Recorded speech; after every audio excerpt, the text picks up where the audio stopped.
अबे ऐसा लगता है कि पंडा फोन पे ही बात करते रहता है भगवान से कि कौन से दिन कहाँ मिलेगा। हमारे दिमाग में डाला जाता है शनिवार है हनुमान जी की तरफ चले जा, मंगलवार है शंकर भगवान की तरफ चले जा, गुरुवार है फलाना लक्ष्मी की तरफ चले जा, इतने बजे जाना, इतने बजे मंदिर में जाना, इतने बजे पूजा करना। बिरसा मुंडा ने बोला मैं ऐसे भगवान को नहीं मानता हूँ जो ब्राह्मणों की मानता है। हिंदू राष्ट्र का मतलब होता है आदिवासी मुक्त भारत। जो इस देश को हिंदू राष्ट्र घोषित करना चाहते हैं उसका दूसरा मतलब होता है आदिवासी मुक्त भारत, यानी बगैर आदिवासियों का देश। जिस दिन आदिवासी वनवासी हो जाएगा उस दिन दलित, ओबीसी और अल्पसंख्यक स्वर्गवासी हो जाएंगे। 1993 में भारत सरकार ने संयुक्त राष्ट्र संघ में एक प्रस्ताव भेजा जिसमें लिखा है कि भारत में आदिवासी रहते ही नहीं है। इसका मतलब ये होता है कि भारत में आदिवासी नहीं है और भारत के आदिवासी नागरिक भी नहीं। तो इन लोगों ने आपकी पहचान को भी खत्म कर दिया, आपकी नागरिकता को भी खत्म कर दिया। लोगों ने आरोप लगाया कि बाबा साहब ने संविधान में आदिवासियों को डिफाइन नहीं किया। ये बात गलत है। ना गोंडी तेले वड़की करना, मैं मराठी भी नहीं आती, मैं हिंदी में बोलूंगा। मला मराठी पण येत नाही, मैं हिंदी मध्ये बोलणार। वायता लेकिन मीवा गोंडी और मावा गोंडी ते थोड़ा फर्क मंदा। हाँ, मैं ये जो मीटिंग हुई है, आप लोगों इतनी बड़ी संख्या में यहां उपस्थित है, ये मीटिंग मेरे लिए बहुत महत्वपूर्ण है। मैं चेयर पे अभी बैठा था, भाग्यश्री दाई ने मेरे को बहुत अच्छी बात बोली, एक बात कि भाई चाहे कुछ भी हो जाए अपने लोगों का अस्तित्व कहीं दिखाई नहीं देता, अपने को कुछ नए सिरे से कुछ काम करना चाहिए। ये उनकी सोच है।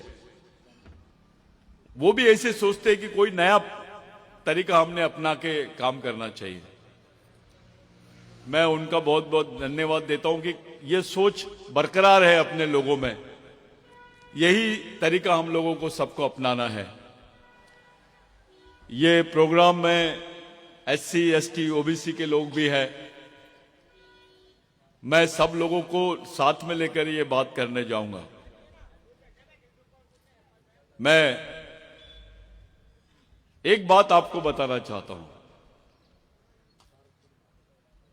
1993 में भारत सरकार ने संयुक्त राष्ट्र संघ में एक प्रस्ताव भेजा जिसमें लिखा है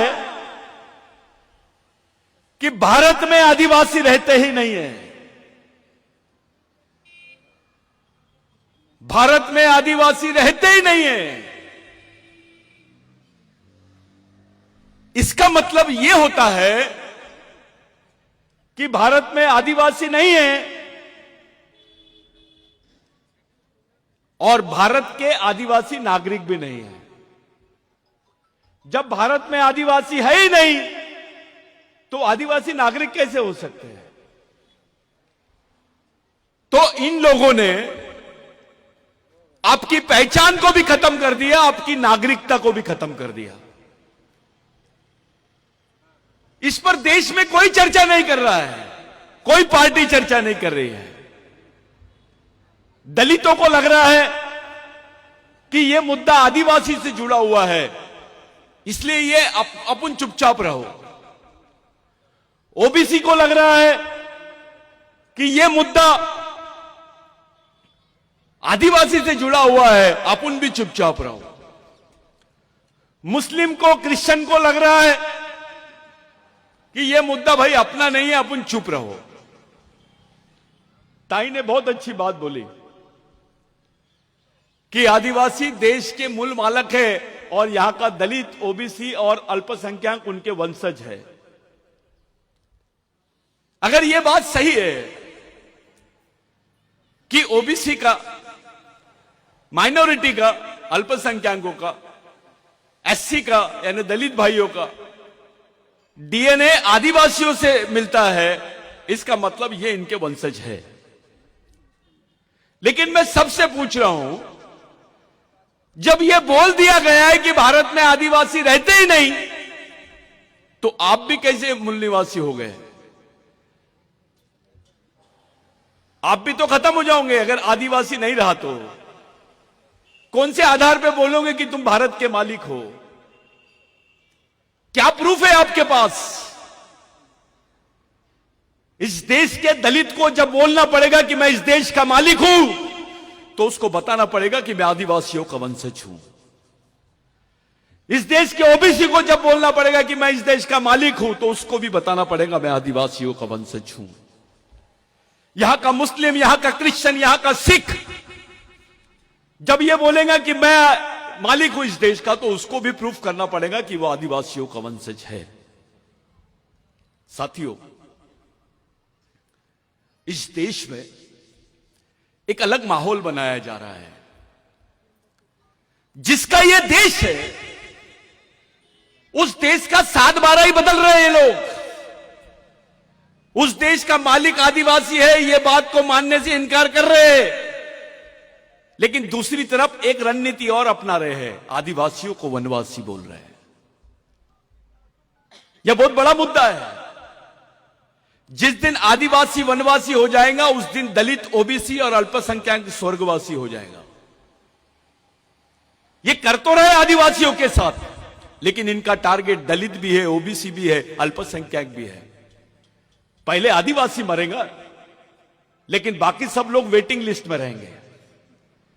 धीरे धीरे मरेंगे, लेकिन मरेंगे सब। यह बात पहली है। दूसरी बात यह है कि पूरे देश में जितने आदिवासी सांसद थे, जितने दलित सांसद थे, जितने ओबीसी के सांसद थे, किसी को नहीं लगा कि यह मुद्दा पार्लियामेंट में उठाना चाहिए करके। इस मुद्दे को दबाया गया। 93 में बाबरी मस्जिद शहीद हुई, राम मंदिर का मुद्दा खड़ा हो गया।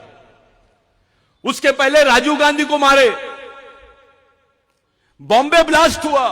उसी दरमियान भारत सरकार ने संयुक्त राष्ट्र संघ में चुपके से यह स्टेटमेंट दे दिया कि भारत में आदिवासी नहीं रहते हैं।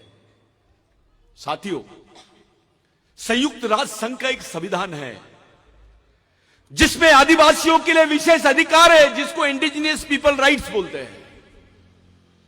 मूल निवासी होने के अधिकार है, उसमें विशेष प्रावधान है कि आदिवासी क्षेत्र में सरकार भी अपने प्रोजेक्ट को नहीं लॉन्च कर सकती है जब तक आदिवासियों की ग्राम सभा उसको मान्यता ना दे।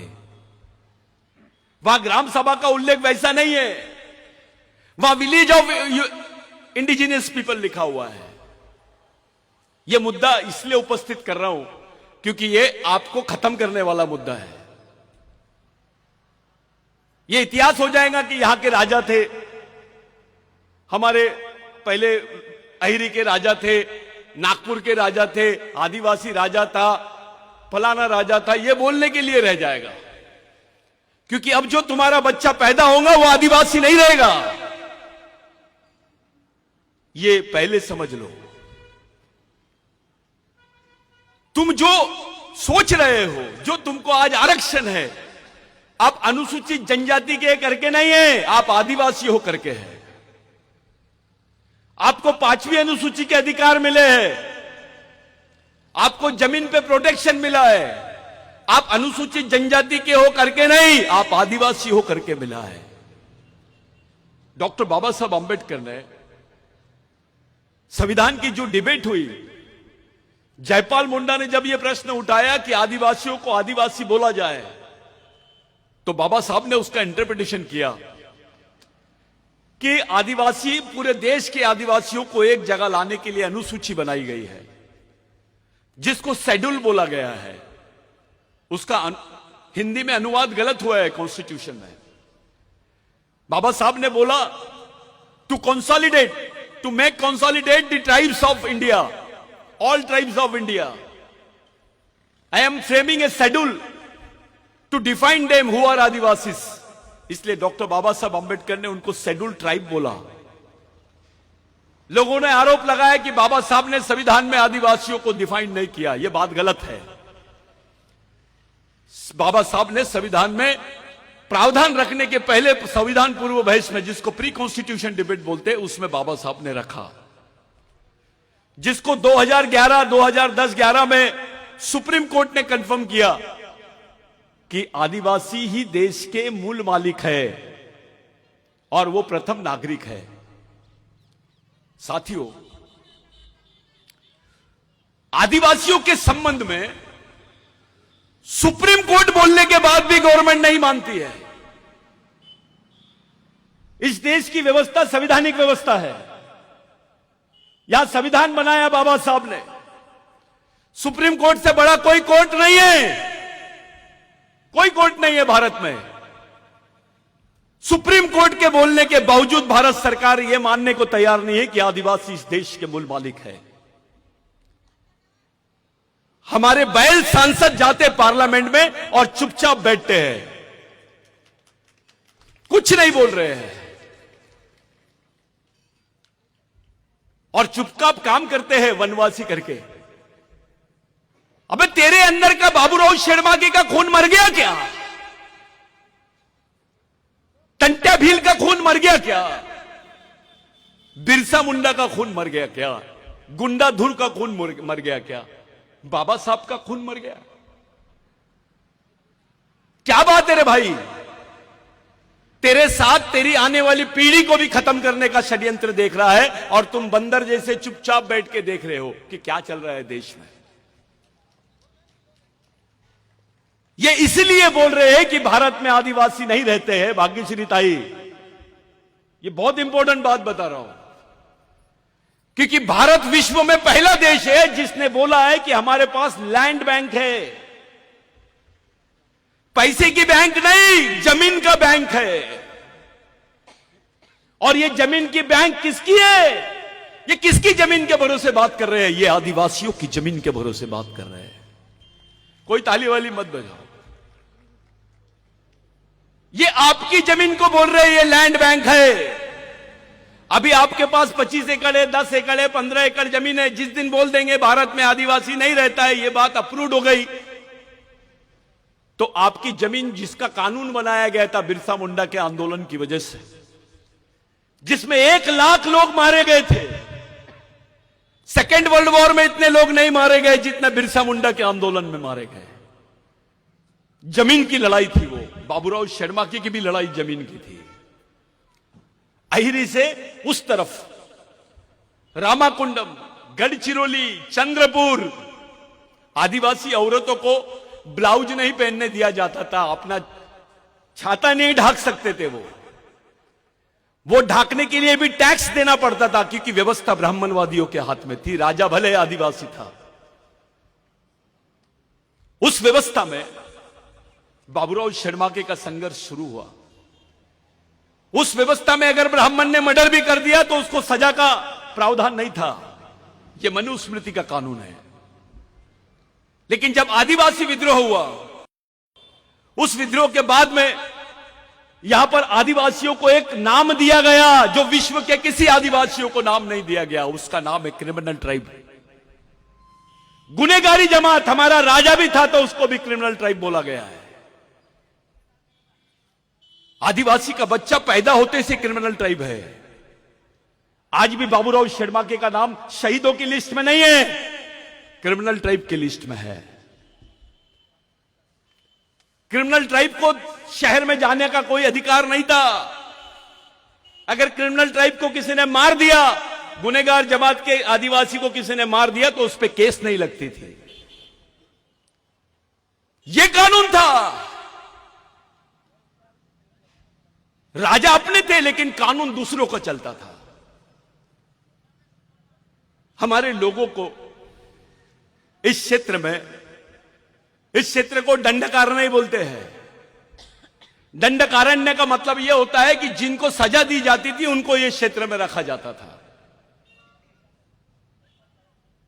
आज भी किसी को ट्रांसफर करना है, कोई ऑफिसर ज्यादा वहां पर यह कर रहा है तो उसको गढ़चिरौली भेज देते हैं, अहिरी भेज देते हैं, आलापल्ली भेज देते हैं। ये कौन सी जगह है सजा देने के लिए? जिसको ओपन प्रिजन बोलते हैं, खुली जेल। खुली जेल यानी गढ़चिरौली। इस संघर्ष को अंजाम दिया था उस वक्त बाबूराव शेड़माके ने। बाबूराव शेड़माके अपनी जमींदारी को छोड़ा, गोंड को साथ में लिया, माड़िया को साथ में लिया, दलित को साथ में लिया, ओबीसी को साथ में लिया, मुस्लिम पठान को साथ में लिया और आंदोलन छेड़ा। बाबूराव शेड़माके के आंदोलन ने ये जो पश्चिमी क्षेत्र है चंद्रपुर तक, वहां के दलित के पास, आदिवासी के पास, ओबीसी के पास, मुस्लिम के पास जो जमीन आई है वो बाबूराव शेड़माके के आंदोलन की वजह से आई है। उस आंदोलन के बाद ही तुमको सरकार ने जमीन के पट्टे दी। 1911 के पहले के रिकॉर्ड चेक कर लो।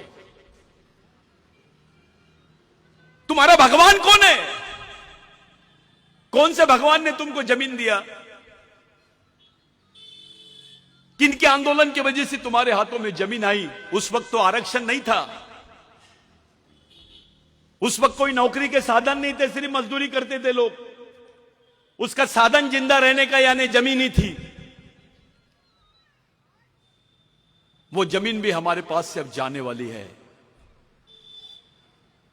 ये एमएलए भी रहेगा, मिनिस्टर भी रहेगा, क्लास 1 अधिकारी भी रहेगा, कलेक्टर भी रहेगा, तो उसका बच्चा आदिवासी नहीं रहेगा। इतना बड़ा षड्यंत्र आदिवासियों के खिलाफ में इस देश में हो रहा है। हिंदू राष्ट्र का मतलब होता है आदिवासी मुक्त भारत। जो इस देश को हिंदू राष्ट्र घोषित करना चाहते हैं, उसका दूसरा मतलब होता है आदिवासी मुक्त भारत, यानी बगैर आदिवासियों का देश।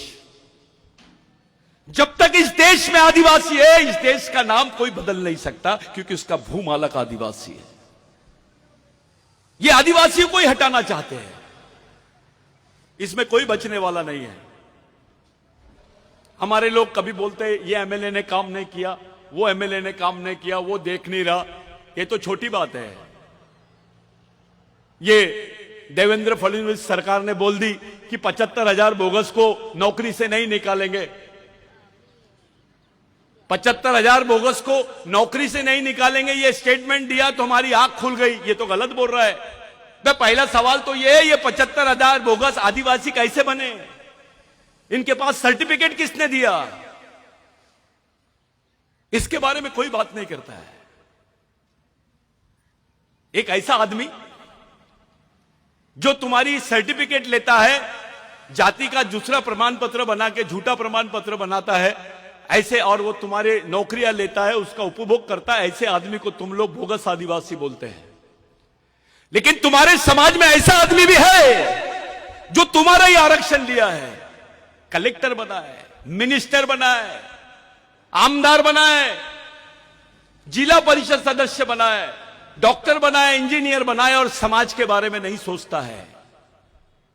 तुम्हारा ही आरक्षण लिया है, तुम्हारा ही भाई है।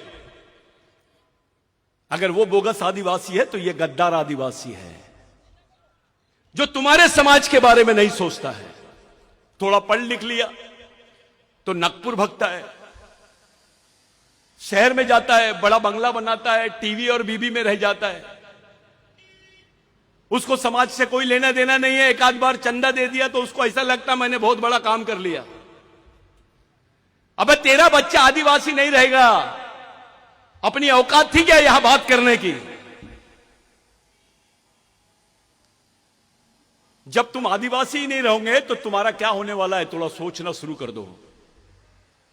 तुम्हारी पहचान खत्म, तुम्हारा अस्तित्व खत्म।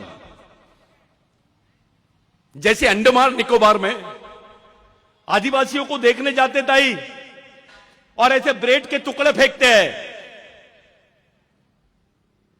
वो बच्चे बिगर कपड़े पहने नंगे हमारे आदिवासी लोग आते हैं सामने, जैसे जानवर को रोटी देते हैं। उसको म्यूजियम बोलते हैं, आजाब घर बोलते हैं, कि बताते देखो ये ऐसे आदिवासी है। ये गढ़चिरौली में भी चल रहा है। गढ़चिरौली में आदिवासियों के नाम पर इंटरनेशनल फंड आता है। आदिवासी को मालूम ही नहीं कि उसके नाम पे कौन फायदा उठा रहा है।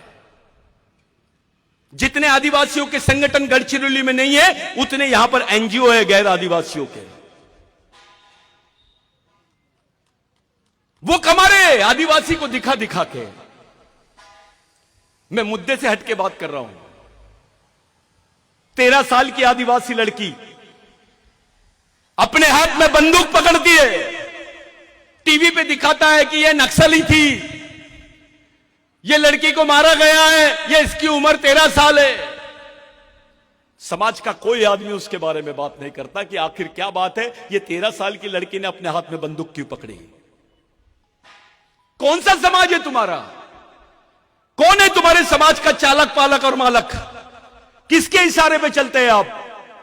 कौन सी व्यवस्था है तुम्हारे पास? यहां का बौद्ध भाई डॉक्टर बाबा साहब आंबेडकर का लिखा हुआ ग्रंथ अपने बच्चे के हाथ में देता है, जिसको बुद्ध और उसका धम्म बोलते हैं। उनका बुद्ध विहार चलता है, उनके स्कूल चलते हैं, भिक्खु काम करते हैं, समता सैनिक दल का काम चलता है, तब जाके समाज का अस्तित्व है। यहां का मुस्लिम भाई 4 साल की उम्र में अपने बच्चे को मदरसा में लेके जाता है, उनके भी स्कूल चलते हैं, बच्चों को जमात में लेके जाते हैं। वो अपने बच्चे के हाथ में कुरान शरीफ देता और बोलता, बेटा ये तेरे जीने मरने का रास्ता है, इसको लेके चल। यहां का ब्राह्मण भाई अपने बच्चे के हाथ में वेद देता है, कुरान देता है और बोलता है इसको चला। आज तो व्यवस्था उनके हाथ में है। मैं आपसे पूछता हूं, आपके बच्चे ने बोला मैं कौन हूं, मेरा इतिहास क्या है, मेरा वंश क्या है, मैं किस वंश का हूं, मेरा क्या इतिहास है, मैं कौन हूं, मेरे दोस्त कौन है, मेरे दुश्मन कौन है, मेरे को कैसे जीना है। आपको पूछा आई मला एक पुस्तक देऊन दे, नाकुन उंदी किताब सिम्मा दाई नाकुन किताब सिम नावा जीवनसाठी बती तरी सीसी में मुन्नेटसाठी, मेरे आगे के जीवन के लिए कुछ मेरे को दे। क्या देंगे तुम लोग? क्या है तुम्हारे पास अपने बच्चों को देने के लिए? ऐसा समाज, सिर्फ शादी में 100 लोग 5000 लोग दिखते हैं और मैयत में 5 लोग, इसको समाज नहीं बोलते हैं। एक तरफ गोंड भाग रहा है, एक तरफ प्रधान भाग रहा है, एक तरफ माड़िया भाग रहा है। बे तेरा खून एक है, तेरा डीएनए एक है, तेरी संस्कृति एक है, तो समाज भी एक होना चाहिए। बाबूराव शर्मा के ने बोला था, जो आदमी अपने भाई को भाई नहीं समझता मैं उसको गांडू समझता हूं। वो नामर्द है जो अपने भाई को नहीं पहचान सकता, वो दुश्मन को कैसे पहचानेगा। ये बाबूराव शर्मा के ने बोला है। क्या लगता था बाबूराव शर्मा के आपका? चलो आप अपने भाई को बोलो कि मेरे लिए तू फांसी के तख्ते पे चढ़ जा, अपने बाप को बोलो, अपने बेटे को बोलो, अपनी बहन को बोलो कि मेरे लिए फांसी के तख्ते पे चढ़ जा, नहीं चढ़ेगा। लेकिन बाबूराव शर्मा के तुम्हारे लिए फांसी के तख्ते पे चढ़ा, खत्म हो गया। वो उसकी बीबी थी, उसके बच्चे थे, उसके मां थी। यहां के गोंड ने नहीं बताया कभी कि कहां है बाबूराव शर्मा के का परिवार। यहां के प्रधान ने नहीं बताया कभी बाबूराव शर्मा के का परिवार कहां है। यहां के माड़िया ने नहीं बताया, और बाबूराव शर्मा के जो आंदोलन में लोग थे उन्होंने भी नहीं बताया। इतना बेईमान समाज है ये, जिसको उनके परिवार का भी पता नहीं है। बाबूराव शर्मा के बाद उसके बच्चे का, उसके परिवार का क्या हुआ, कोई नहीं बताता है। मैं रिसर्च कर रहा हूं। सुबेरे बाबूराव शर्मा के को फांसी की सजा होती है और दोपहर में फांसी के तख्ते पे खड़ा कर देते हैं। यह विश्व का पहला केस है। कोई भी सजा आफ्टर 24 आवर्स होती है, लेकिन 2 घंटे में बाबूराव शर्मा के को इन्होंने फांसी के तख्ते पे चढ़ा दिया। पहली बार फांसी का फंदा टूट गया, दूसरी बार चढ़ाया, और तीसरी बार मरने के बाद उसके कोई अवशेष नहीं बचना चाहिए, ऐसे मनुवादी चाहते थे। उन्होंने उसको चूने की भट्टी में डाला, क्योंकि बाबूराव शर्मा के सभी जगह बोलता था कि राज हमारा है तो व्यवस्था भी हमारी होनी चाहिए। यह सच्चाई थी उसकी। हमारे दिमाग में डाला जाता है कि यह शनिवार है, हनुमान जी की तरफ चले जा, मंगलवार है शंकर भगवान की तरफ चले जा, गुरुवार है फलाना लक्ष्मी की तरफ चले जा, इतने बजे जाना, इतने बजे मंदिर में जाना, इतने बजे पूजा करना। अब ऐसा लगता है कि पंडा फोन पे बात करते रहता है भगवान से। कि कौन से दिन कहां मिलेगा। बिरसा मुंडा ने बोला, मैं ऐसे भगवान को नहीं मानता हूं जो ब्राह्मणों की मानता है, मैं ऐसे भगवानों को ब्राह्मणों के घर का कुत्ता समझता हूं। यह सच्चाई थी बिरसा मुंडा के विचारों में। अलग अलग भाग रहे हैं हम। मैं ये संगठन का अध्यक्ष हूं, मैं वो संगठन का सचिव हूं। अबे इधर आ, मैं तेरे को इंटरनेशनल अध्यक्ष बना देता, क्या कर लेगा। आप लोग बोल रहे थे सुरजागढ़ की बात, भाग्यश्री ताई ने मेरे कान में बोली एक बात, मेरे को बहुत अच्छा लगा। वो सहमत नहीं है इन बातों से, लेकिन मेरा एक सवाल है, क्या हमारे आमदार मिनिस्टर इस कंडीशन में है कि इतनी बड़ी ताकत से लड़ सकते हैं मोदी से? आप आरएसएस से लड़ सकते हैं? आप इतनी बड़ी ताकत है तुम्हारे पास एमएलए लेकिन समाज नहीं है। मैं ये संगठन का हूं, आपला घेरे, आपला वेगळा झंडा ठेव, आपण प्रधान आहो, आपला वेगळं ठेव रे, अपन तो राजगोंडा हो। अबे ये गांडूगिरी कहां से लाए? ये सोच कहां से आई तुमको? ये तो नपुंसक सोच है। आता आपण आपला पूजा उजा करू, अपन सब करेंगे, तुम में और ब्राह्मण में क्या फर्क पड़ गया? अबे लड़ाई के मैदान में अगरबत्ती लगाएगा तो बचेगा कि मरेगा? तमाम ग्राम सभाओं के लोग इतना बड़ा संगठन कर लिए, क्या हाल है? कोई ग्राम सभा को गिन रहा है? मैं खुली बात करता हूं, कोई नहीं गिन रहा है। इस बेल्ट में जितने लोग कारगिल में नहीं मरे, उतने आदिवासी इस क्षेत्र में मरे हैं, चाहे वो पुलिस वाली हो या नक्सलवादी हो। इतनी बड़ी कीमत चुकाई है आदिवासियों ने। उनके हिस्से में क्या आया? गरीबी, भूखमरी, जबरन केसेस। जिसने पानी पिलाया वो भी नक्सलवादी, 13 साल की लड़की नक्सलवादी। अबे क्या है ये? यहां का बच्चा नागपुर में जब जाता है, गढ़चिरौली का बच्चा अपना घर ढूंढने के लिए किराए का घर मांगता है, तो उसको पूछते कहां रहता रे तू, तो बोलता है गढ़चिरौली, तो उसको वो घर नहीं देते, क्योंकि हर बच्चे को वो लोग नक्सलवादी समझते हैं। आदिवासियों की पहचान बना दी गई है। मुसलमान ने कुछ किया तो आतंकवादी, और आदिवासी ने कुछ किया तो नक्सलवादी। ऐसी सोच बना रहे पूरे देश में। हम समझ नहीं पा रहे हैं। ओबीसी को लगता है आदिवासी को बोल रहा ना, अपन चुप रहो। अबे तेरी पहचान आदिवासियों के भरोसे है। आदिवासी बंदूक की गोली से मारता है। मैं ऐसे क्षेत्र में गया था कल, गट्टा, उसके पहले मैं बस्तर में गया था, उसके पहले गढ़चिरौली के बहुत सारे क्षेत्र में गया था। यहां पर बुखार की गोली नहीं मिलती है, पैरासीटामोल गोली नहीं मिलती है, लेकिन बंदूक की गोली मिलती है। एक झोपड़े वाला आदिवासी जिसका झोपड़ा तन्नस के घास का है, जिसके बदन पे आधे कपड़े हैं, उसके घर के बाजू में AK-47 लेकर पुलिस खड़ी है। मामला क्या है? अबे बंदूक बेच के वो आदिवासी को दे दे, कम से कम 2 वक्त की रोटी मिल जाएंगी, 2 कपड़े मिल जाएंगे, उसका बच्चा पढ़ लेगा।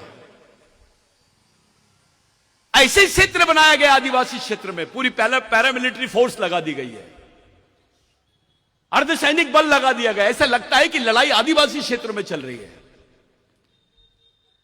मेरे को समझ में नहीं आता नक्सलवादी भी कौन सी लड़ाई लड़ रहे हैं। यह हालत आदिवासियों की क्यों हो रही है?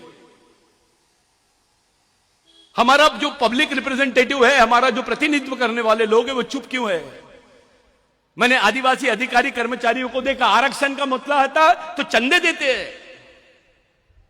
अरे कुछ नहीं, आरक्षण होना चाहिए, प्रमोशन मिलना चाहिए, लेकिन आश्रम स्कूल का बच्चा भूख से मरता है, उसके साथ बलात्कार होता है, उसका आंदोलन करते हुए कोई कर्मचारी नहीं दिखता, कोई नहीं दिखता। 20-20 दिन तक के ताई आदिवासी बच्चों के साथ बलात्कार हुआ है आश्रम स्कूल में। वो पारदी आदिवासी थे, गोंड को लग रहा था बे पारदी है, बस साले तेरा भाई है ना, तेरे खून का है ना, तू भी नहीं समझेगा। आज आदिवासी भाई किसी को पता चल जाए कि आदिवासी महिला है, गढ़चिरौली भले आदिवासी कहूंगा, हम यहां के राजा होंगे, लेकिन हमारी महिला जब सड़क से जाती है तो दूसरे लोग हंसते हैं, बे ये आदिवासी है, कुछ भी कर ले। इसके समाज के लोगों को कुछ नहीं समझता, इनमें एकता नहीं है। उसका दूसरा मीनिंग यह होता है कि दूसरे लोग आदिवासियों को गांडू समझते हैं। क्या सम्मान है हमारा? क्या सम्मान है? कुछ नहीं है। और ये तो बहुत बड़ी कल्पना है, वो तो बाबा साहब की सोच का कल्पना है कि भाई आदिवासी, एसटी, एससी, माइनॉरिटी के लोग मिलकर लड़ना चाहिए। ये तो बहुत अच्छी बात है। ऐसा होता है क्या? सोच ऐसी बन गई है कि दलितों का प्रश्न है ना तो वो देखते बैठेगा, आदिवासी का प्रश्न है ना वो देखते बैठेगा। अरे बाबा साहब को तो हमने भंडारा से इलेक्शन हरा दिए थे, यहीं के दलित थे, यहीं के आदिवासी थे, यहीं के ओबीसी थे, जो उसका दिया हुआ आरक्षण का उपभोग कर रहे हैं आज। जब जीते जी बाबा साहब को इलेक्शन हरवा दिए भंडारा से, वही डॉक्टर बाबा साहब आंबेडकर पहली बार पश्चिम बंगाल से लड़े। एक तरफ सुभाष चंद्र बोस का छोटा भाई लड़ रहा था इलेक्शन कांग्रेस से, और दूसरी तरफ शेड्यूल कास्ट फेडरेशन से डॉक्टर बाबा साहब आंबेडकर लड़ रहे थे। आदिवासियों ने कांग्रेस से बगावत किया और डॉक्टर बाबा साहब आंबेडकर को जिताया। जिस आदमी ने बाबा साहब को आखिरी वोट दिया उसका भी नाम बिरसा था। वो बिरसा मुंडा के विचारों के लोग थे जिन्होंने बाबा साहब को पहली बार जिताया। डॉक्टर बाबा साहब आंबेडकर संविधान सभा के अध्यक्ष बने और उनके हाथ में संविधान बनाने का मौका मिला। बिरसा मुंडा का आंदोलन नहीं होता तो यह मौका भी अपने को नहीं मिलता।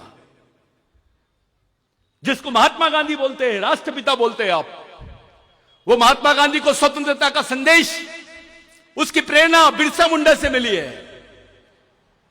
उन्होंने लोगों से पूछा ये कौन है, ऐसा ही बोर्ड लगा हुआ था, मैं हमेशा बताते रहता हूं, महामानव, क्रांति सूर्य, धरती आबा भगवान बिरसा मुंडा। गांधी जी ने पूछा कितने लोगों के नाम हैं, तो आदिवासी खड़े हुआ, एक ही आदमी का नाम है। तो बोले ये कितने साल जिया? सिर्फ 24 साल जिया। ये क्या चाहता था? मुड़गास मुड़गा मावास, उसका मतलब है मावा नाटे मावा राज, हमारे गांव में हमारा राज। गांधी जी ने बोला इसी आंदोलन की तो पूरे देश को जरूरत है। यहीं से गांधी जी ने टाई और कोट उतारा, लंगोटी पहना और भारत छोड़ो आंदोलन की तैयारी की। अगर गांधी जी, डॉक्टर बाबा साहब आंबेडकर, गांधी जी जैसे लोग बिरसा मुंडा से प्रेरणा लेते हैं, आप गांधी जी को राष्ट्रपिता बोलते हैं, बिरसा मुंडा तो इस देश का आजा होना चाहिए। लेकिन क्योंकि वो आदिवासी है उसमें कोई बात ही नहीं करता है, कोई बात नहीं करता है। अभी अपने आप को अंबेडकरी आंदोलन का भी एक अच्छा उदाहरण देता हूं दादा। मैं, कुछ उच्च जाति के लोगों ने बौद्ध धर्म ले लिया और उनके साथ अपने लोग भी थे। मैं दिल्ली की कॉन्फ्रेंस में था, मैं नाम नहीं लेता हूं उनका, सब लोग जानते हैं उनको। वो आके खड़े हो गए, हम बौद्ध हैं। उस कॉन्फ्रेंस में बोल रहे थे, मैंने भी बोला मैं आदिवासी हूं। तो बोले आप वो नागपुर के कि गढ़चिरौली के हैं? तो मैंने बोला आप ऐसा क्यों पूछ रहे? बोले जो दाढ़ी आप लगते हो थोड़ा सा अलग दिखते हो, गढ़चिरौली वाले ही दिखते हो। तो मैंने बोला मैं गढ़चिरौली का हूं। मैंने बोला उनको कि मैं अंबेडकरवादी हूं, बिरसावादी हूं, लेकिन मैं तरस गया उनके मुंह से सुनने के लिए कि वो अंबेडकरवादी है। अपने दलित लोग भी खुद को आज बौद्ध बोलते हैं लेकिन अंबेडकरवादी नहीं बोलते हैं। अबे बाबा साहब नहीं होता तो बुद्ध के दर्शन होते क्या?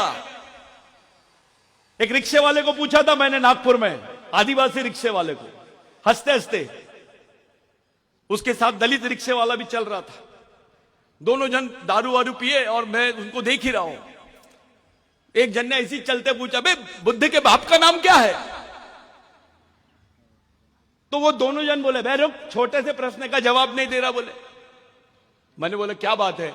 हम दे रहे बोले उत्तर, बुद्ध के बाप का नाम अंबेडकर है। बोले, मैं थोड़ी देर के लिए चुपचाप हो गया, लेकिन बाद में जब सोचा कि हमारे तक बुद्ध कब आया? जब बाबा साहब ने लाया।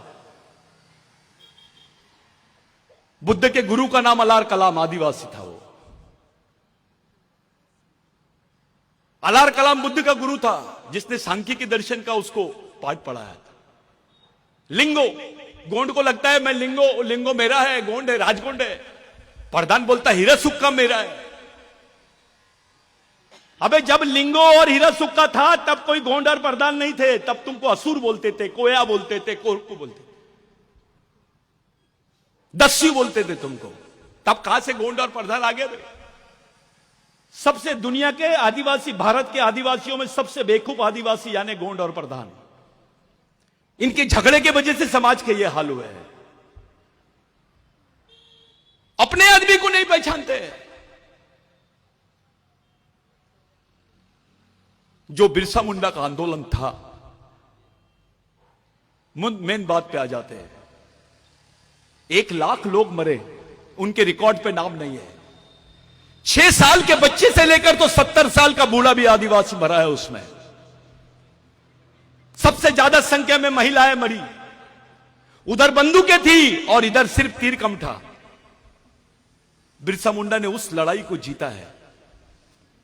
उस लड़ाई का नतीजा था कि ब्रिटिश गवर्नमेंट इंग्लैंड में जाके एक कानून बनाई जिसको लैंड एक्विजिशन एक्ट बोलते हैं, जिसको भूमि संपादन अधिनियम बोलते हैं, जिसमें लिखा हुआ है कि आदिवासी की जमीन गैर आदिवासी नहीं ले सकता है, और गैर आदिवासी तो क्या सरकार भी नहीं ले सकती है। अगर यह कानून नहीं होता तो अपने गरीब आदिवासियों के पास में जमीन नहीं होती, अपने जो राजा घराने के लोग हैं उनके पास भी जमीन नहीं होती, क्योंकि दूसरे लोग आदिवासियों को सम्मान नहीं देते। मैं बोलूंगा ये आदिवासी डॉक्टर है, ये आदिवासी इंजीनियर है, ये भाग्यश्री ताई हमारी आदिवासी रॉयल फैमिली से आती है, अपना ही आदमी उसको सम्मान देता है, दूसरे लोग नहीं देते। ये सच्चाई है।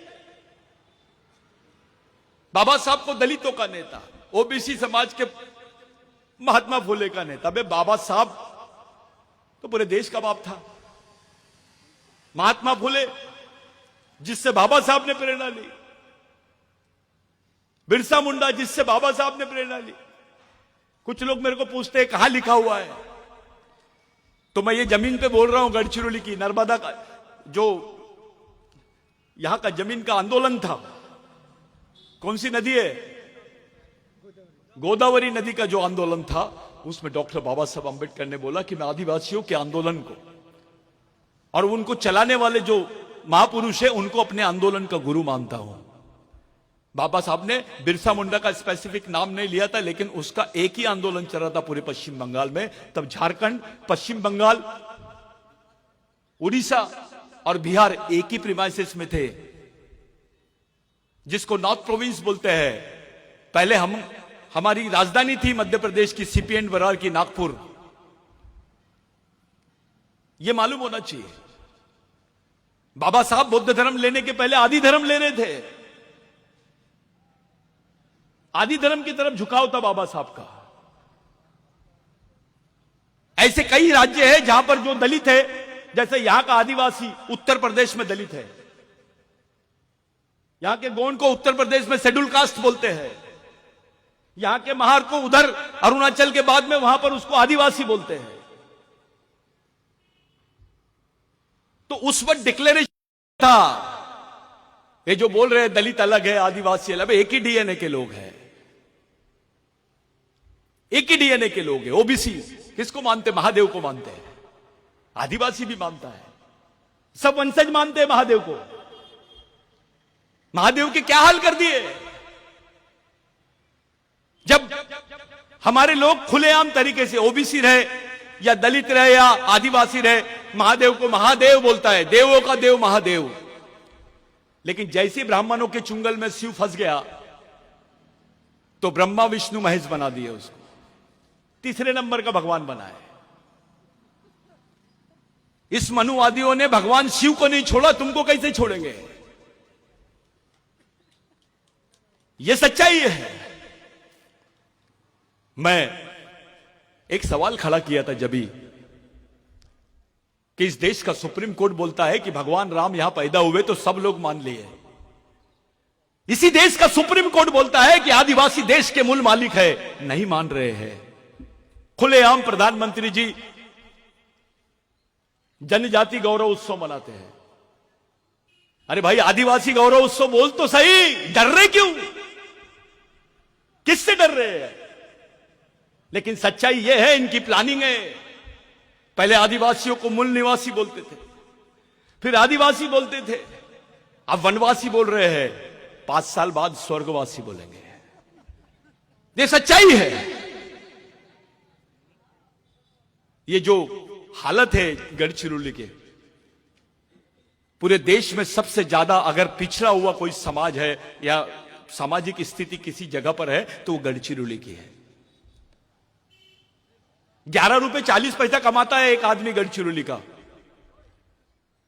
पहला नंबर आदिवासी 11 रुपए 40 पैसे, 13 रुपए 60 पैसे दलित दूसरा नंबर, और 15 रुपए 70 पैसे जो है वो ओबीसी आदमी कमाता है, और उतने ही मुस्लिम ही कमाता है। रोज की इनकम बता रहा हूं मैं, एक सर्वे है उसके हिसाब से। 10 रुपए में कैडबरी की चॉकलेट नहीं आती, रोटी कैसे लाएगा वो? कैसे जिएगा वो? जंगल से गोंद नहीं लाएगा, जंगल से महुआ नहीं लाएगा, तेंदू नहीं लाएगा तो जिंदा रह सकता है क्या वो? और अब तो तुम्हारे जंगल में भी कब्जा हो गया है। अब जंगलों में घुसने की परमिशन नहीं है आदिवासी। कानून बना रहे हैं कि एक भी आदिवासी दिखा कुराड लेके तुम मार दो गोली। कैसे करोगे? अभी 2022 में गवर्नमेंट ने फॉरेस्ट एक्ट का एक अमेंडमेंट करी। ये नए बच्चे हैं, इनके दिमाग में आ रहा है आरक्षण का कैसा, क्या नौकरी वोकरी मिलेंगी कि नहीं। आरक्षण बंद हो जाएगा दलितों का, आदिवासियों का, ओबीसी का। अगर आरक्षण खत्म हो गया, अगली लड़ाई कौन सी लड़ेंगे ये बताओ मेरे को। कौन सी लड़ाई लड़ेंगे तुम आरक्षण खत्म होने के बाद? क्या करेगा दलित बताओ? कुछ सोच रहे हैं? ओबीसी कुछ सोच रहा है? ओबीसी की तो ऐसे हाल कर दिए कि खाना उगाता है वो, जोतता है, किसान है, और आत्महत्या कर रहा है वो। जो दूसरों को खाना खिलाता है उसको आत्महत्या करना पड़ रहा है। दलित को गांव से भगा भगा के मार रहे हैं। महाराष्ट्र में थोड़ी ठीक है, देश में घूमो।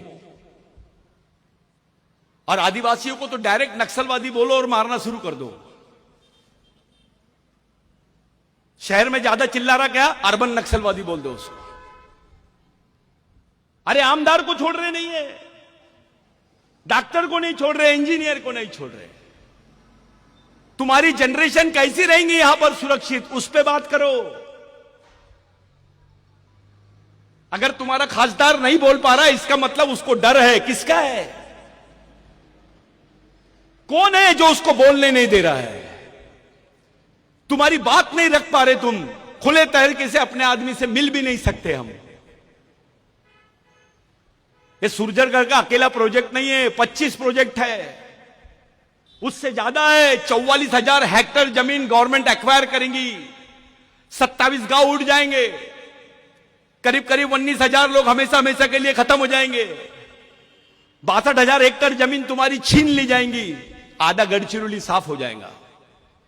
उसके 2-3 साल 4 साल बाद शहर एरिया में प्लान बनेगा। और जो शहर में गढ़चिरौली में रह रहे हैं, अच्छा सूट पहन रहे हैं, वो वेटिंग लिस्ट में है। कहां रह रहे हो तुम? कौन सी जगह पे रह रहे हो? वहां के हालात क्या है? कोई पूछता है? खुल के बात नहीं कर पाते। पत्रकार खुल के लिखता नहीं है, टीवी खुल के बताती नहीं है, ना तुम्हारे पास मीडिया है। सोशल मीडिया पे ज्यादा बात किए तो कोई भी एक लड़के ने गलती कर दिया तो उसको, एक लड़की को अभी कुछ दिन पहले अंदर कर दिया उसको। सोशल मीडिया पे उसको चिढ़ आई, उसने कुछ डाल दी, सामने वाले ने एफआईआर कर दिया। तुम्हारे मोबाइल ब्लॉक कर देते हैं। तुम्हारे बच्चे पढ़े लिखे रहेंगे, वो जाएंगे कहां? कौन सोचेगा? अगर सरकार तुम्हारे बारे में सोच रही नहीं है तो समाज के लोगों का फर्ज है कि उसके बारे में सोचे। लेकिन यहां तो समाज नाम की चीज ही खत्म हो गई है। सिर्फ संगठन नाम की चीज है, पार्टी नाम की चीज है। कभी बैठ के सोचे क्या कि हमारे बच्चों का क्या होगा, अपनी आने वाली जनरेशन का क्या होगा? चलो यहां पे जितने आदिवासी है उसमें से एक जन खड़ा होकर बताओ, अगर आरक्षण खत्म हो गया, तुम्हारे जमीन के अधिकार खत्म हो गए, तुमको आदिवासी नहीं है ऐसा डिक्लेयर कर दिए, उसके बाद तुम जिंदा कैसे रहोगे और कौन सी लड़ाई लड़ोगे? लाओ, किसी को भी लाओ, कोई पंडित को लाओ, पीएचडी करने वाले को लाओ, किसको भी लाओ, मेरे को समझा के जाए वो।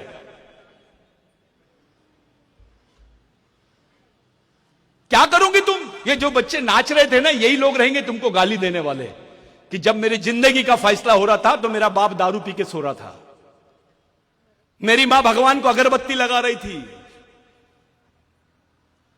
बिरसा मुंडा को तो नाम ले लिया आपने, बिरसा मुंडा की विचारधारा नहीं देखे।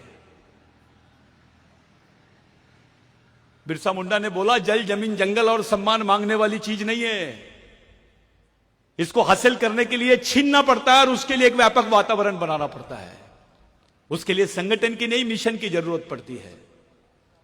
बिरसा मुंडा ने बोला कि जिस समाज की सामाजिक समस्या नहीं होती है उसकी कोई समस्या नहीं होती है, और जिस समाज की सामाजिक समस्या होती है उसकी समस्या ही समस्या होती है। तुम्हारी सामाजिक समस्या यह है कि तुम आपस में बटे हुए, जाति के नाम से, पार्टी के नाम पे, क्षेत्र के नाम पे, संगठन के नाम पे, नेता के नाम पे। जिस दिन समाज की आंतरिक समस्या सॉल्व हो जाएंगी, सब सॉल्व हो जाएंगी। थोड़े देर के लिए एक उदाहरण देता हूं। मेरे पास कल कुछ लोग मेरा घेराव किए, अरे सतीश पेंदाम बहुत बड़ी बड़ी बातें करता है, आदिवासियों के बारे में बता, यहां के आदिवासियों के बारे में बोल, हम कैसे बचेंगे उसके बारे में बता। मैंने उससे एक ही बात पूछा, एक ही साथ एक ही दिन पूरे गढ़चिरौली जिले पर, तहसील पर पूरे हजारों की संख्या में आदिवासी रहेंगे और आदिवासियों की समस्या के बारे में बात करेंगे। एक ही दिन में पूरी गढ़चिरौली पे एक भी जन अपने घर में नहीं रहेगा, सब सड़क पे आ जाएंगे। कहां भागेगा कलेक्टर, कहां भागेगा नेता, कहां भागेंगी पुलिस? इतनी बड़ी संख्या में होने के बावजूद, इतना बड़ा आदिवासी परिवार होने के बावजूद आदिवासी खामोश है और देख रहा है उसके भाई को पीट रहे हैं। इतना मरा हुआ समाज तो नहीं है भाई।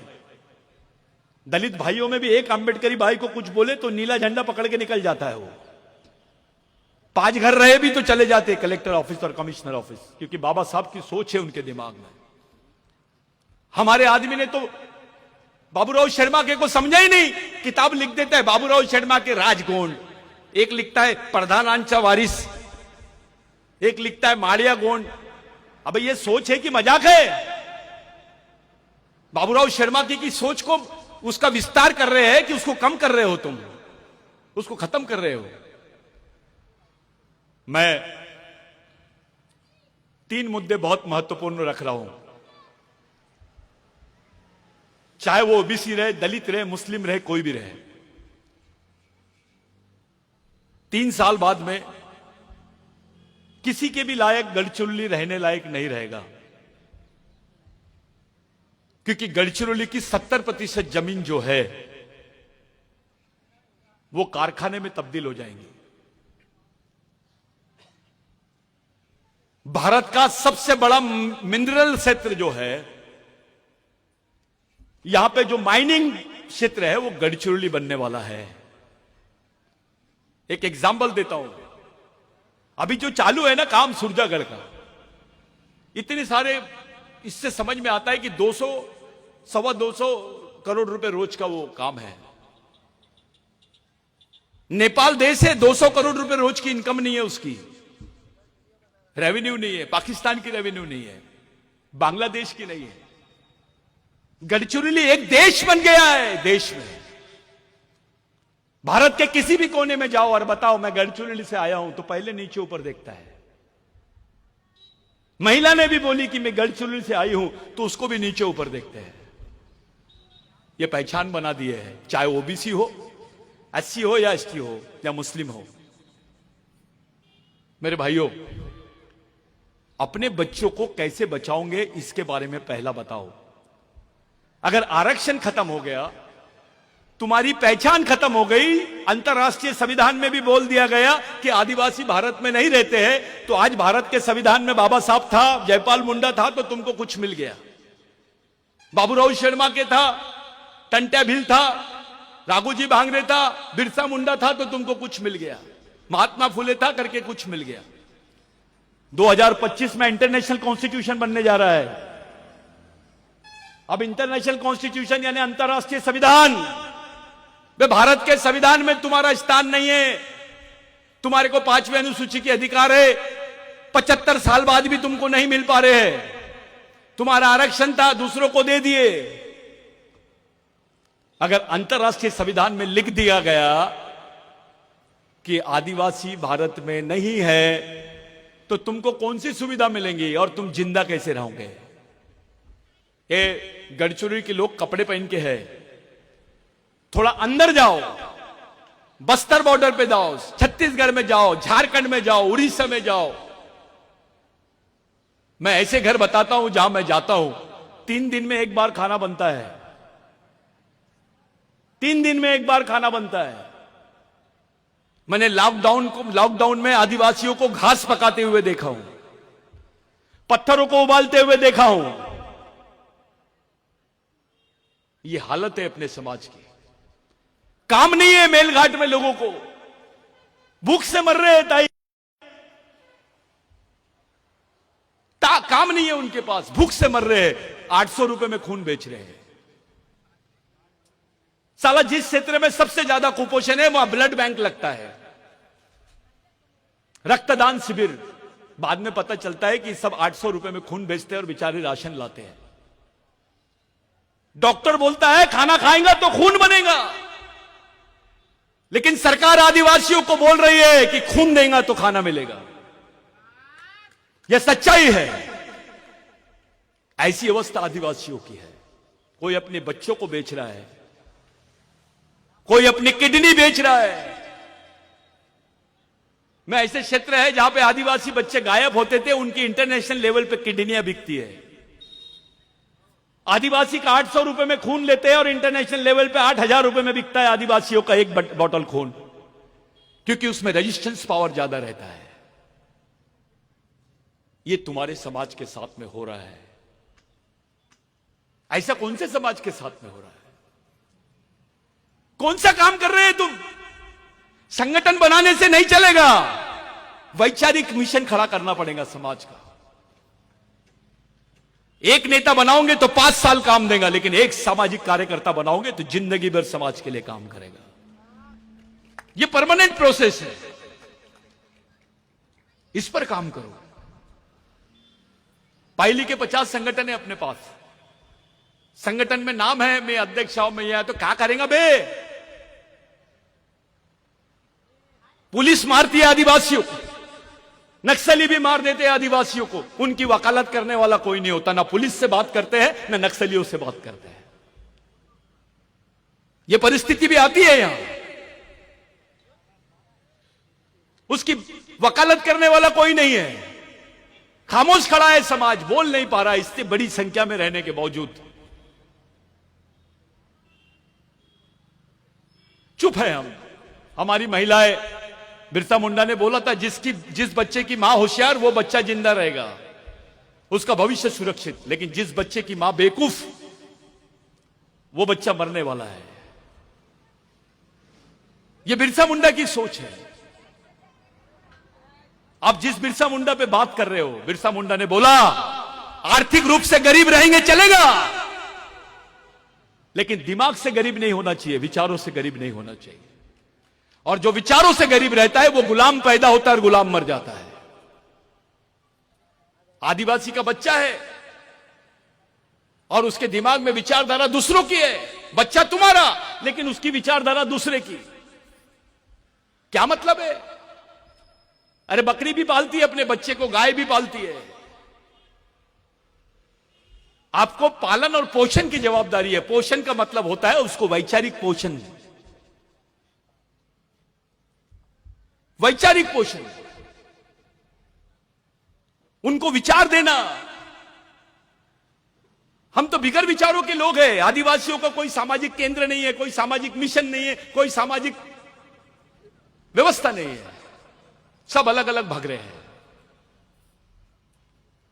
अभी सिवनी में मध्य प्रदेश, 2 आदिवासी लोगों के बैग में 5 किलो मटन मिला था, गाय का 5 किलो मटन मिला था। उनके घर में कोई मेहमान होंगे तो बेचारों की औकात नहीं होंगी बकरे का मटन खाने की, सस्ता मिल रहा है करके गाय का मटन ला लिया और वो गाय का मटन खा रहे थे, ले जा रहे थे। उनको बजरंग दल के लोगों ने देखा, वीडियो बनाया और मारते हुए उनको और दोनों को मार डाले। कोई मध्य प्रदेश के नेता ने कुछ नहीं बोला। बिरसा ब्रिगेड ने मध्य प्रदेश को बंद कर डाला, सिवनी पूरा बंद कर डाला। मेरे से कुछ लोगों ने बोले, अरे वो तो गलत किया ना सतीश भाऊ, गाय का मटन खाया ना, गाय तो अपनी माता है। बिरसा मुंडा ने क्या बोला, बे गाय तेरी मां है तो भैंस बड़ी मां है, क्योंकि उससे ज्यादा दूध देती है, वो भी दूध तुम पीते हो, क्योंकि वो काली है करके तुम उसको मां नहीं बोल रहे। मां तो मां है, चाहे गोरी रहे या काली रहे। और जब तुम उसको मां मानते हो, तुम अपनी मां के दूध का बिजनेस करते क्या? कहा जाता है जब तुम अपनी मां के दूध का बिजनेस करते हो तो। बिरसा मुंडा ने बोला, जिस जानवर को सब लोग तुच्छ जानवर मानते हैं, जिसको गोंडी में पद्दी बोलते हैं, हिंदी में सुअर बोलते हैं, आदिवासी संस्कृति में उस जानवर को नारायण पेन बोलते हैं। पद्दी को गोंडीते पद्दीतून आपण नारायण पेन इंतरोम। जिस संस्कृति में एक तुच्छ जानवर का स्थान भगवान के जैसा है, वहां इंसान का कितना बड़ा स्थान होगा ये सोचो।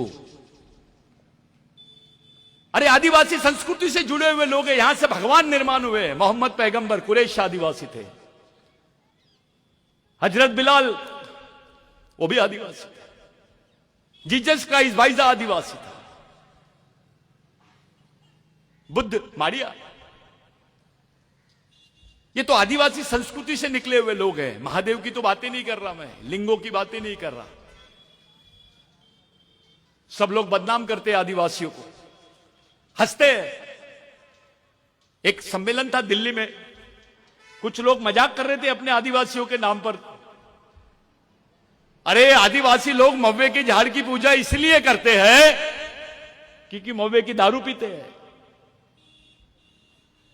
मैं चुपचाप था, मैं बाद में उठा, मैंने बोला, हमारे बिरसा मुंडा ने बोला कि जब चावल नहीं हुआ था, गेहूं नहीं हुआ था, जवार नहीं होती थी, तब आदमी मव्वे का इरुक और मव्वे के रोटियां बनाता था और वो खा के जीता था 10,000 साल पहले। और तब से लेकर आज तक आदिवासी मव्वे के झाड़ को अपना पेन मानता है। ये वो कौम है जो एक झाड़ से बेईमानी नहीं करी। 20,000 साल से 10,000 साल से हमारा संबंध है। ये आदिवासी संस्कृति है।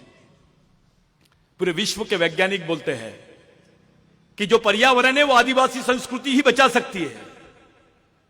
लेकिन अफसोस है, भारत में सरकार बोलती है जंगल बचाओ, पर्यावरण बचाओ, जंगली जानवर बचाओ। अबे ये तीनों को जिसने बचाया, आदिवासी बचाओ कभी नहीं बोलती। मेरे दिमाग में एक प्रश्न आया, बाबा आमटे जी है, उनका यहां पर आश्रम है। मैं एक बार मिला था उनसे, गांधीवादी थे वो। जब यहां वो आए थे, उनके पास 2 एकड़ जमीन थी। हिमलकसा में उन्होंने काम शुरू किया। प्रकाश आमटे जी है, इसी जमीन पर, इसी गढ़चिरौली में उनका डेवलपमेंट हुआ। सरकार भी वही थी, व्यवस्था भी वही थी, वहां उनका डेवलपमेंट हो गया। उनको मैक्से अवार्ड मिला, देश के बड़े बड़े अवार्ड उनको मिले। मेरे मन में क्वेश्चन आया, उनका डेवलपमेंट हो सकता है गढ़चिरौली में, यहां के मूल मालिक आदिवासी का, यहां के गरीब दलित का, यहां के ओबीसी का डेवलपमेंट क्यों नहीं हो सकता है? यह सवाल खड़ा है मेरे सामने, जबकि व्यवस्था तो वही है। हो रहा है हमारा डेवलपमेंट। 14 अप्रैल, 15 नवंबर, 9 अगस्त, शिवरात्रि, हमारी तो पूरी लग गई है। हमारा जो भी महापुरुष होता था, राम जी को अपने झूठे बेर खिलाई सबरी ने। मैं बोल सकता हूं क्या 5-10 मिनट? 5 मिनट बोल सकता हूं और हाँ ठीक। नहीं, ताई से परमिशन लेता हूं। ताई बोलू? हाँ ठीक। सबरी बोलते हैं। सबरी की उम्र भगवान राम से ज्यादा थी। 12 किस्म के बेर होते हैं, 6 किस्म के पॉइजनस बेर होते हैं और 6 किस्म के बेर मेडिसिनल होते हैं। उसमें इम्यूनिटी पावर बढ़ाने की ताकत होती है। जो पॉइजनस बेर थे उनको चबा के, जो अच्छे बेर थे उनको सबरी ने सामने रखा और राम जी को दिया, क्योंकि वो इसका इलाज कर रही थी। सबरी वैद्य थी, भील आदिवासी थी, डॉक्टर थी वो। राम जी पेशेंट थे, वो अच्छे हो गए। सबरी की उम्र राम जी से बड़ी, लेकिन व्यवस्था देखो। राम भक्त सबरी, राम जी के मां से बड़ी उम्र की लेडी को भगवान के चरणों में रख दिए। जो डॉक्टर है वो पेशेंट के पैर पड़ रहा है। हनुमान जी सबसे ज्यादा सेवा, ताकतवर, उम्र में बड़े। एक लड़ाई उनके लिए लड़े, उनका साथ दिए, लेकिन उसके भी आगे एक शब्द लग दिए, राम भक्त हनुमान। यानी हमारे जितने भी लोग थे वो भक्त बन गए। भक्त बोलने के बाद बड़ा हो जाता है काम। अब एक सीरियल आया था महादेव, टीवी पे चलता था वो, मेरे ख्याल से सोनी टीवी पे चलता था या स्टार में चलता था, सब इसमें आ गया बोलते हैं। उसमें एक दृश्य बताया गया है कि पार्वती जाती है अपने शंकर भगवान के पास और पूछती है, आप इतना बैठते हो, किसका ध्यान करते हो? तो शंकर भगवान बोलता है, मैं राम जी का ध्यान करता हूं। भाई कहां राम जी और कहां शंकर भगवान?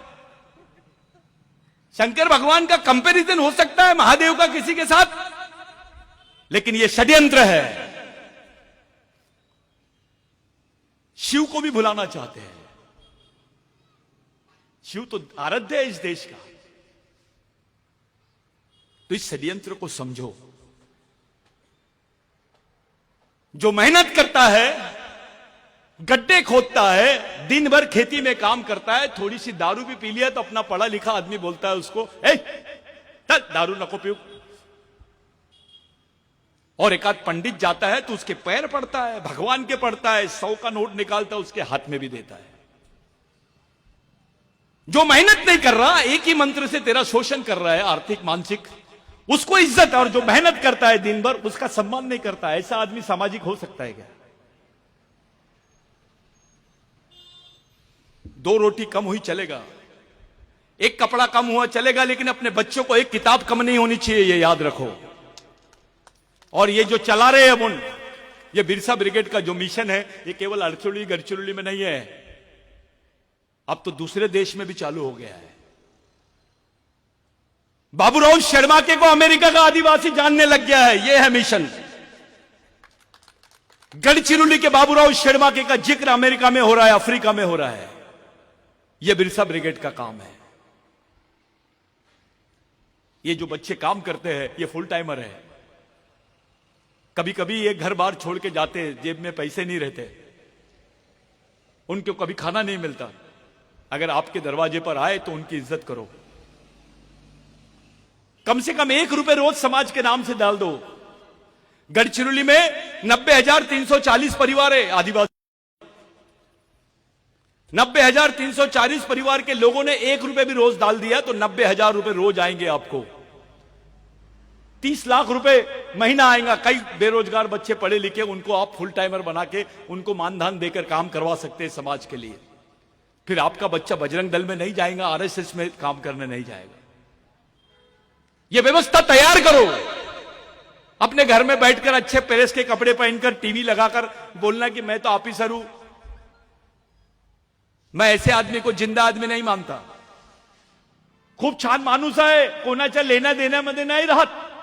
सकाळी उठतो, ऑफिस मध्ये जातो, संध्याकाळी येतो, जेवण करतो, टीव्ही बघतो, एक पॅक मारतो आणि झोपतो। कोणाच्या लेना देना मध्ये नाही राहत. जो पढ़ा लिखा आदमी होता है समाज का हेडमैन होता है. ये हेडमैन नहीं है, ये तो डेडमैन है, मरा हुआ आदमी है. बिरसा मुंडा ने बोला था GOD God, G for guardian, O for owner, D for driver. यानी पालक, मालक और चालक. इस समाज का जो पालक, चालक और मालक है वो कर्मचारी है.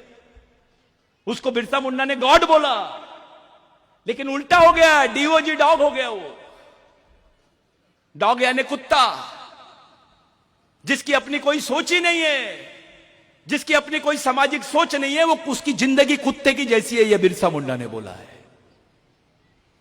बाबा साहब के बच्चे मर जाते थे तो बाबा साहब को एक 15-15, 20-20 दिन बाद पता चलता था कि उनके बच्चे का देहांत हो गया है. इसको सामाजिकता बोलते हैं. म्युनिसिपालिटी की गाड़ी आई महात्मा फुले की बॉडी को लेने के लिए, इसको सामाजिकता बोलते हैं. चूने के भट्टे में डाल दिए बाबूराव शर्माके को, उसके हड्डियों के छितरे छितरे कर दिए, इसको सामाजिकता बोलते हैं. हंसते हंसते टंटा भील ने फांसी का तख्ता अपने इस पे बदन पे लगा दिया और बोला, उसको पूछे कि किसके दर्शन करना चाहता है. 22 साल 23 करीब 30 साल से अपनी बहन को नहीं देखा था, अपने घर के लोगों को नहीं पहचानता था बिरसा मुंडा, वो टंटा भील. उसको पूछिए आप किसको देखना चाहते हो, तो बोले मेरे लिए मेरा समाज भगवान है, एक बार दिखा दो उनको. जो समाज को भगवान समझते थे ये वो लोग हैं. इनकी कुर्बानी की वजह से आप जिंदा है. कोई ऊपर से नहीं आया, कोई आमदेव बाबा, रामदेव बाबा, कामदेव बाबा नहीं आया. बहुत चल रहा है आजकल, अपने लोग पढ़े लिखे, मैं तो रामदेव बाबा कर तो सकारी. अबे रामदेव बाबा को बोल 6 फीट का गुड्डा आदिवासी महिला के जैसा खोल के बता दे, इधर की कमर उधर हो जाएंगी.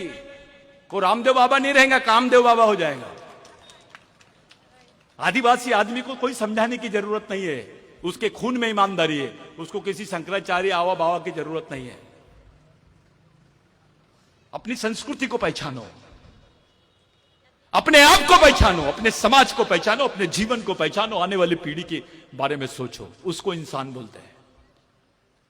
यह आंदोलन तुमको जमा करके कोई राजनीति के चक्कर में नहीं है.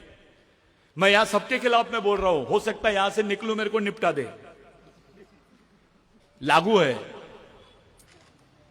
लेकिन एक विकेट जाएंगी तो सबकी टीम आउट हो जाएंगी. आपके लिए, मेरे लिए, ये हमारी अंतिम पीढ़ी द्वारा अंतिम पीढ़ी को बचाने के लिए लड़े जाने वाली अंतिम लड़ाई है. अगर ये लड़ाई आप हार गए, इसके बाद भारत में इतिहास में नहीं मिलेगा आदिवासी. जो अपने आप को आदिवासियों के हितैषी समझ रहे हैं, ये उनके लिए भी होमवर्क है. जो अपने आप को आदिवासी का नेता समझते हैं, उनके लिए भी होमवर्क है. जो अपने आप को आदिवासियों का साहित्यिक विद्वान समझते हैं, उनके लिए भी होमवर्क है. जो आदिवासियों का हितैषी समझते हैं, अंबेडकरवादी समझते हैं, उनके लिए भी ये हितैषी है.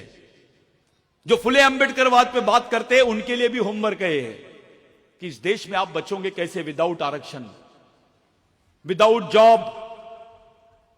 जिंदा रहने की रेमेडी क्या है? गड्ढे खोदने का काम करता है आदिवासी. अब गड्ढे खोदने की मशीन निकल गई है, वो भी काम तुमको नहीं मिलेगा. जिएगा कैसे? वो काम ही नहीं रहेगा तो जिंदा कैसे रहेगा? ये सोचने का समय है. ये ताली बजा के कार्यक्रम में मैं बहुत अच्छा बोल रहा हूं, कोई कव्वाली गाने नहीं आया. मेरे लिए ये शायद हो सकता है मैं अभी यहां से चले जाऊं, कहीं दूसरी जगह जाऊंगा, मैं तो मेरा काम है वो. ये लड़के आपके बीच में है, कोई आपस में झगड़ा मत करो. सब संगठन के लोग एक जगह आओ, बैठो. मैं बड़ा, तू पैगंबर, मैं खुदा, ये वाला कार्यक्रम नहीं होना. ईमानदारी से बैठो, सब एक जगह बैठो. नहीं समझ रहा तो किसी दलित भाई को भी पूछो कि बाबा इसका क्या रेमेडी है. कोई ओबीसी भाई को बुलाओ, कोई मुस्लिम भाई को बचाओ, उनको ये भी समझाओ मैं मर रहा हूं, तू वेटिंग लिस्ट पे है. मैं जल्दी मरूंगा, तू थोड़ा बाद में मरेगा, लेकिन तड़पेगा मेरे से भी ज्यादा, लेकिन मरेगा जरूर. तो ये चीजें सही है. इस देश में ये बच्चियां बैठी है, मासूम बच्चियां है, पढ़ रहे हैं, मेहनत कर रहे हैं, जग रहे हैं, आप लोग कर्जा ले रहे हैं, कोई अपना घर बेच देता है, कोई लोन लेता है अपने बच्चों के लिए, कोई एजुकेशन लोन लेता है। अब तो आदिवासी एजुकेशन ले रहे हैं, लोन ले रहे हैं, उनको भी कहीं वो मिल रही है। वो एजुकेशन लोन फेंकते फेंकते उसको 12 साल लग जाते हैं। बाप रिटायर्ड हो जाता, बेटा इंजीनियर बनने के बाद बेरोजगार। ये रिजल्ट है उसका। बड़ी बड़ी कंपनियां आदिवासियों की है क्या? दलितों की है, ओबीसी की है। वो तो उच्च वर्णीय के है। वो तुम्हारे बच्चों को जॉब क्यों देंगे रे भाई? मुसलमान की दाढ़ी देखते हैं तो चमक जाते हैं, इसको नौकरी क्यों देना? तुम्हारे पास क्या है? तुम्हारे हक में क्या है? कोई आरटी पार्टी की बात नहीं कर रहा मैं। किसी पार्टी के पास में प्रोग्राम नहीं है तुम्हारी जगह, तुमको एक जगह लाने का और तुमको सही सामाजिक रास्ते पे लाने का। बाबा साहब ने बोला है, संघर्ष के पथ पर धर्म की नहीं, संस्कृति की और संघर्ष की जरूरत पड़ती है। वहां कोई धर्म काम में नहीं आता। बाबा साहब विश्व का पहला आदमी है जिसने धर्म में अमेंडमेंट किया, संशोधन किया। बाबा साहब की जो 22 प्रतिज्ञा है वो बौद्धिज्म में नहीं है। सच्चाई है ये, क्योंकि बाबा साहब इस व्यवस्था के खिलाफ में विद्रोह कर रहे थे, जिसको हम धम्म बोलते हैं। वो जीवन जीने का मार्ग भी है और विद्रोह भी है, जैसे यहां पर उलगुलान की बात करते हैं। बाबा साहब ने जिस बुद्ध को रखा वो भी बिहार में जन्मे थे, वहीं बिरसा मुंडा जन्मे। और जहां बाबा साहब जन्मे हैं मऊ में, वहीं पे टंटा भील जन्मे है। बाबा साहब की मां टंटा भील की कहानी सुनाती थी बाबा साहब को। ये रिलेशन कोई नहीं बताता है। महात्मा फुले, राघोजी भांगरे, रामाजी भांगरे की बात करते थे, जिसका पिताजी भी फांसी में गया, उसका बाप भी, उसका काका भी, पूरा परिवार फांसी में लटक गया राघोजी भांगरे का। वो अंडमान निकोबार की जेल, जिसको काला पानी की सजा बोलते हैं, यहां गए, उसके कोई जिक्र नहीं होता भारत में उनके बारे में, क्योंकि वो आदिवासी है। आदिवासी राजाओं को बंदूक की नोक पर लिखने लगा है, चल जमीन सरेंडर कर, तेरा राज खत्म कर। ये बस्तर में हुआ, ये गढ़चिरौली में भी हुआ। जब दमन शुरू होता है पूंजीवाद का, साम्राज्यवाद का, तो वो किसी को नहीं गिनता। कितना पैसा होगा तुम्हारे पास? चलो 100 करोड़। करुणा के समय में मैंने दलितों को भी देखा हूं 1 करोड़ 20 लाख का बिल देते हुए। आदिवासियों को 25 लाख का बिल देते हुए देखा हूं मैंने।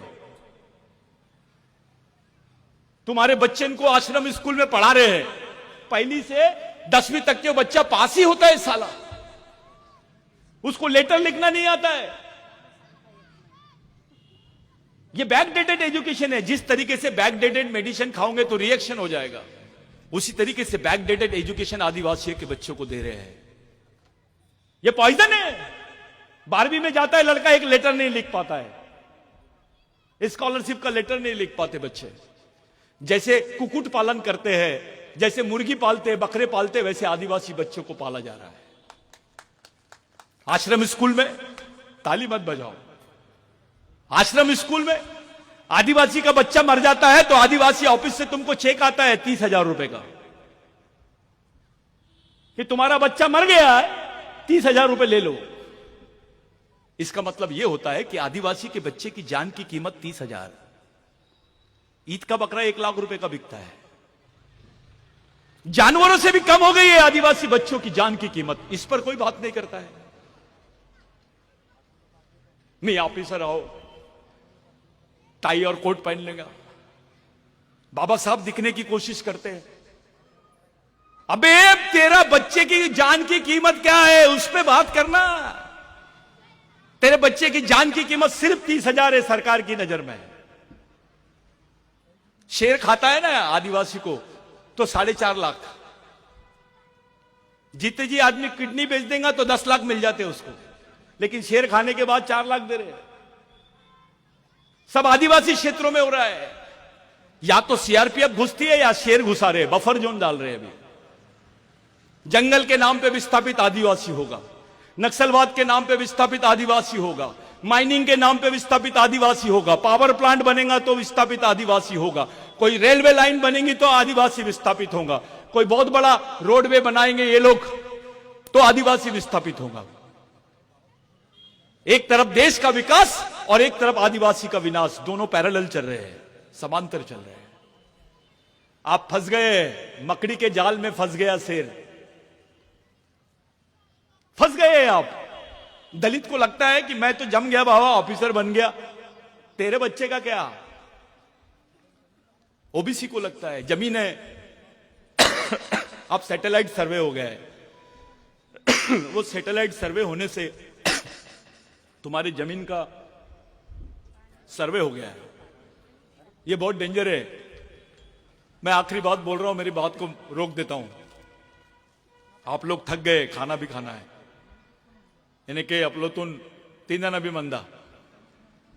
तो एक बात ध्यान में रखो, अपने बच्चे को अच्छी पढ़ाई दो। स्कूलों में बराबर नहीं पढ़ा रहे हैं, नागपुर में तो बड़ा अलग ही चल रहा है, कॉन्वेंट के नाम पे। ताई उसका नाम पे आदिवासी दिख गया ना तो उसको दूसरे क्लास में बिठा रहे हैं, दूसरी कक्षा में बिठाते। आदिवासी समझ में आ गया तो गवर्नमेंट से पैसा ले रहे और बाजू के रूम में बिठाते उसको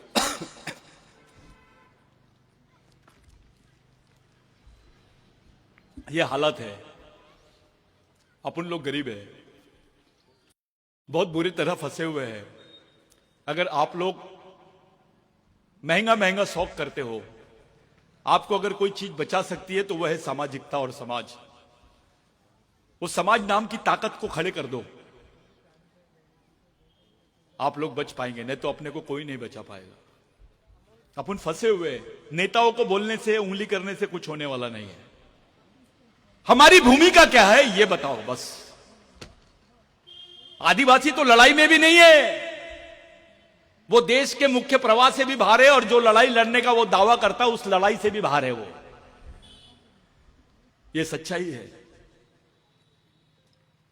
पूरा देश गढ़चिरौली के लोगों पर देख रहा है, खास करके पूरे देश के आदिवासी गढ़चिरौली पर एक नजर मार रहे हैं कि गढ़चिरौली के लोग बहुत संघर्ष करते हैं, लेकिन यहां परिस्थिति कुछ अलग है।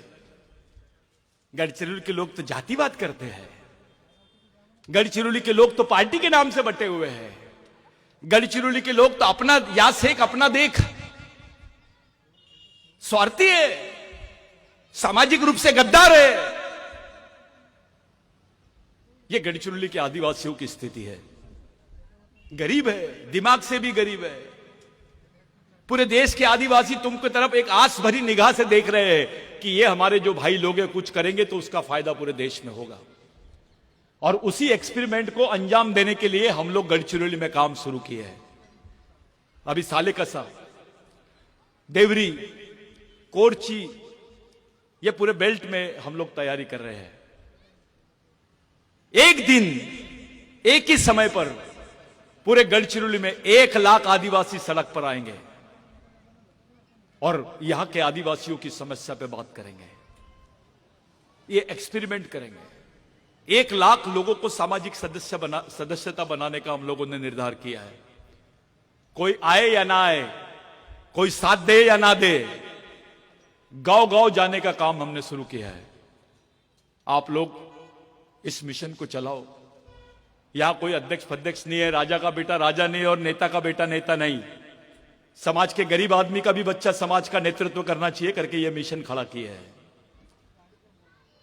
आपकी मेहनत, आपकी सोच, आपकी ईमानदारी, आपकी समझदारी ही समाज को बचा सकती है। आओ सब लोग मिलकर काम करते हैं। यहां कोई नेता वेता नहीं है। यह भाग्यश्री ताई का मंच है, संगठन है। ये ताई का है, ये दादा का है, ये भाऊ का है, दुर्वे भाऊ का है, सबका है।